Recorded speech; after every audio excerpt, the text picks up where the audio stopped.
Hi everybody, I'm Victor Brick. And I'm Lynne Brick. And welcome to December's Good Old Uncle Vic. As they say in Hawaiian, Melakaliki Maka and Ahalakaliki Mo. In Hawaiian, that means Merry Christmas and Happy New Year. As many of you may or may not know, I spent some of my formative years in Hawaii, and we used to wear shirts like this time of year, even though it was Christmas time. And of course, Christmas is the merriest time of the year. It's the time for giving. And I read about this very wealthy Kansas City businessman that was going up and down the East Coast, giving out $100,000 worth of $100 bills to the victims of Superstorm Sandy. Now just think how good he was making all those people feel. And I bet he gained more than he gave. Exactly. Just think how much joy and satisfaction he was getting from giving out that money to those people that really needed it. Anybody that has performed random acts of kindness knows exactly how that individual feels.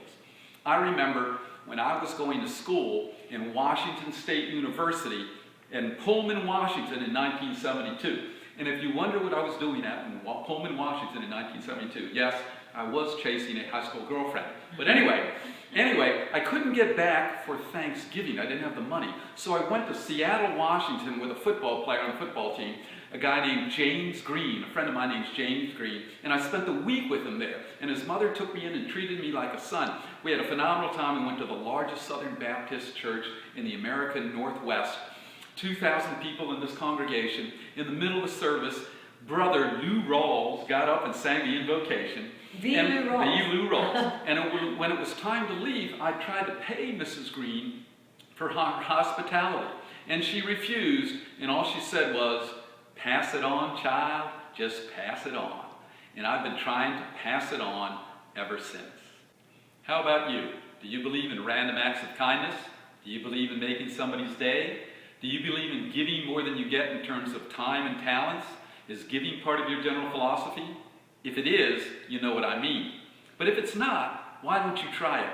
This year, why don't you go through your closet and pull out all those old clothes and shoes and things you haven't worn in 2 or 3 years.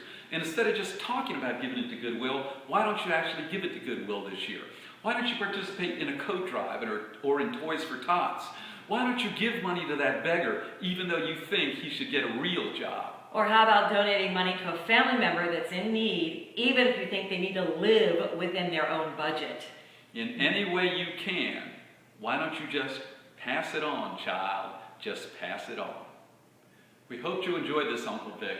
And for a text version of this Uncle Vic or for past fit tips and Uncle Vics, you can visit our website at www.brickbodies.com. And we close every Uncle Vic with a thought for the day. And the thought for today is that the mark of real generosity is doing something for somebody that can't possibly pay you back.